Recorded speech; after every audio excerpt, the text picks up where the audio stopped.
Guys, I just wanted to talk about Michigan and their recruiting right now. And someone had brought this point up to me, and I thought it was really good. I think pretty much everyone just kind of assumed once Michigan got over the hurdle of, beating Ohio State, we would see an increase in their recruiting. Probably, not the level that Ohio State's at, but they would at least jump to another level, like the next rung up. And with this class, the way it's going, it is just not working out for Michigan. And I wouldn't pay attention to their ranking right now within the Big Ten. They are ranked 7th. The main issue is you're looking at 2 4-stars and 5 5-stars with an average of 88.59. And the other big problem is there are 2 programs that are actually recruiting better probably than they ever have. And that is Penn State, and especially recently, the past few weeks, the run that's Penn State's been on is crazy. I mean, 14 commits right now. They're trending for 2 more solid 4-stars. And then Michigan State. Michigan State has never recruited like this. I think the NIL is helping Michigan State, but with Mel Tucker, under Mark D'Antonio, Michigan State never recruited like this. They've got 8 4-stars, which is huge for them.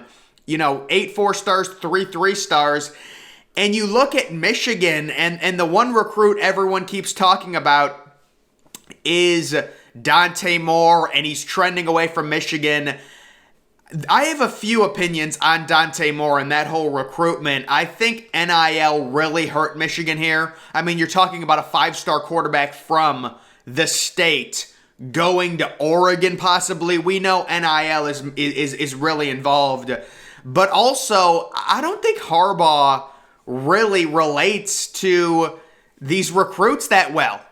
And if I was a Michigan fan, I would honestly be so pissed off at Harbaugh because it's like, you think about it, you finally beat Ohio State, dominate them at home, make the playoff. Sure, you get crushed, you lose to Georgia, whatever, but you make the playoff, you break through.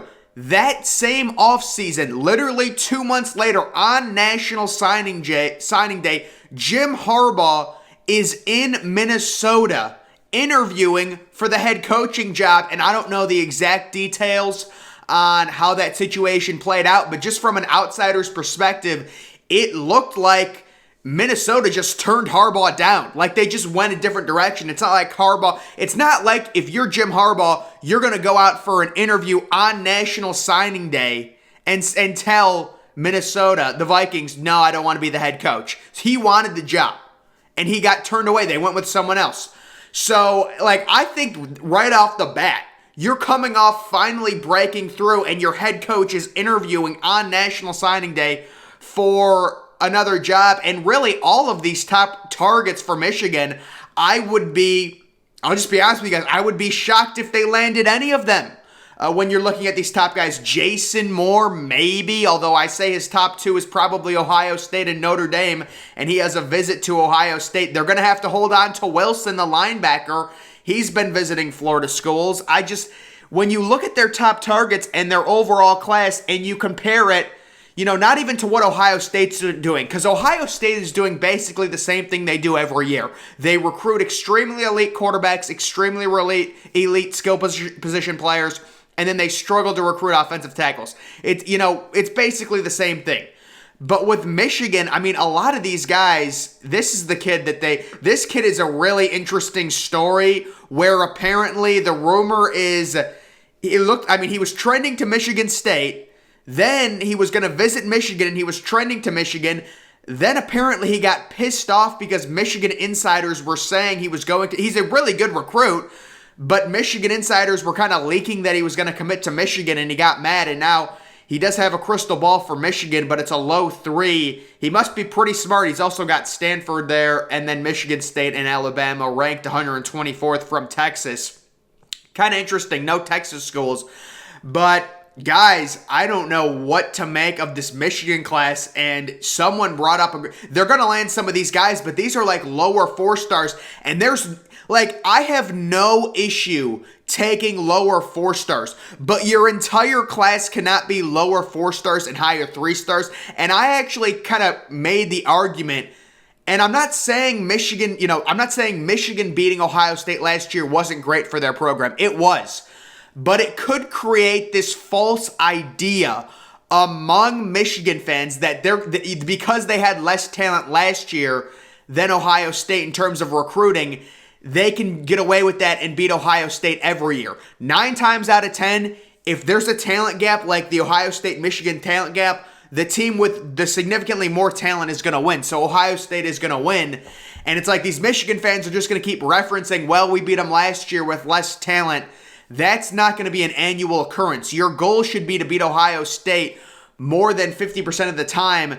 And these lower 4 stars and 3-star players, and again, I have no issues with the lower 4-star players or 3-star players, but your entire class cannot be made of them. That's when it starts to be an issue. If you sign 3 stars, that's fine.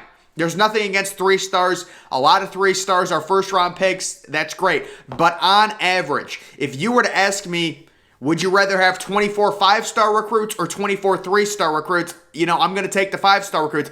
I will basically always take the more talented player, unless it's like a weird situation where the kid just got into football and they don't have any film on him or something like that. There's definitely situations, but just nothing against 3 stars. But when you start like all of these guys they're in on are just, these are not the type of players that are going to help you really win big-time games in the Big Ten and in the college football playoff. And I think Harbaugh really, number one, it just doesn't seem like he can relate to these kids. And number 2, I would be so pissed off if I was a Michigan fan. We finally beat Ohio State. Not only beat Ohio State, we embarrass Ohio State. And on 2 months later, number 1, you get blown out in the college football playoff semifinal game in an absolute embarrassing loss, which is what it is. Georgia's really good. They won the national championship.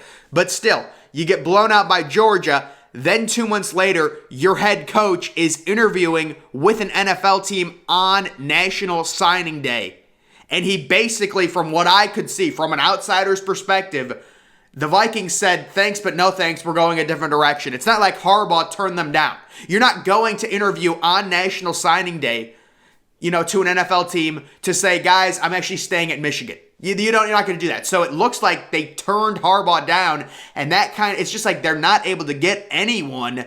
And again, the Dante Moore thing, I think it's mainly NIL. I mean, if we're living in a world where NIL is not involved, I would say Michigan is probably gonna win this recruitment. Maybe Notre Dame, but with NIL, it's completely different. You're talking about Oregon. You're talking about LSU. Teams like that now able to get in on it.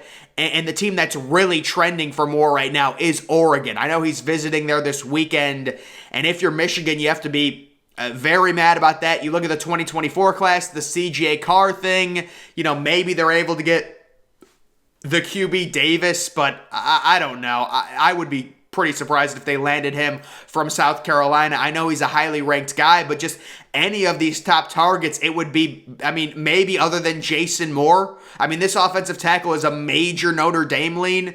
I guess he has a top 2 of Michigan and Notre Dame, but I don't know, man. This just seems, I would almost be pressing the panic button at this point. Again, it's not like people will always attack you. Well, you hate 3 stars. There's good, what about Chris Olave, right?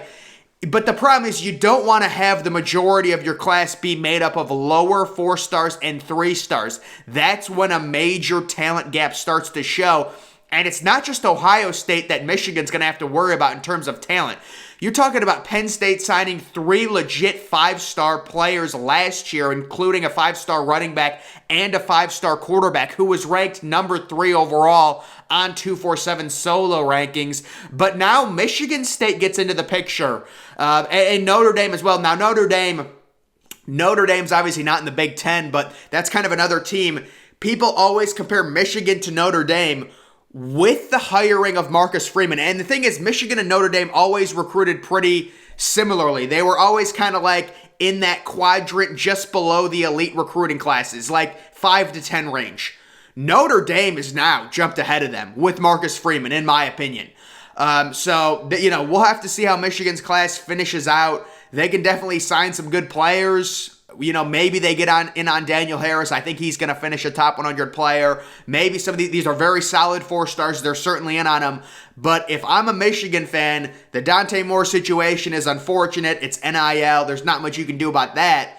But just the overall lack of star power in this class, and you're leading for guys that are, maybe some of these guys get bumped up the rankings. Maybe some of these kids finish inside the top 150. It's not completely late in the process, but I would be starting to think, if you're a Michigan fan, you have to think, we're getting crystal balls for a lot of lower ranked players. And you see teams like Penn State and Michigan State and obviously Ohio State and Notre Dame, and it's like, Notre Dame is recruiting.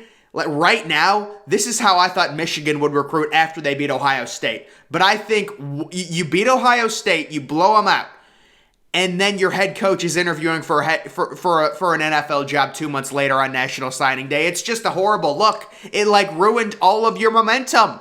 And that's such a good point. It's like we just all kind of figured Michigan's recruiting would get one step closer to Ohio State, like where Notre Dame's recruiting is right now. Notre Dame's recruiting is not on the level of Ohio State right now, but they've made it close enough to where the talent difference it's marginal. At least in the 2023 class. It's like Notre Dame has an average of 93. Ohio State is at 94. It's not a big difference. They're landing significant top 100 players, and I'm just not seeing it right now from Michigan's class. So I would be borderline pressing the panic button. You still have a while. You could have commits this kid, he could end up being a top 100 player. We don't know. But odds are all of these guys are not going to receive massive bumps. Most of them are going to stay being 3-stars. That's just the reality of it. And all of their so-called top targets, any of these guys, it would be very surprising if they pulled any of these kids, with most of these kids being from the South or Texas. You've got Moore from Michigan, but we know about that situation. So Dante Moore right now visiting Oregon. That is a major development, and he is trending heavily there right now. When it comes to a commitment timeline for Moore, I don't know. I would just be speculating. He wants an NIL deal. We'll see. It looked like Notre Dame was leading for him a little bit, and then the NIL kicked in, so we'll have to see there. But, guys, that's going to do it for this video. Make sure you're following me on Twitter. Link to that's always in the description. I'm, of course, the Depressed Ginger. Thank you for watching.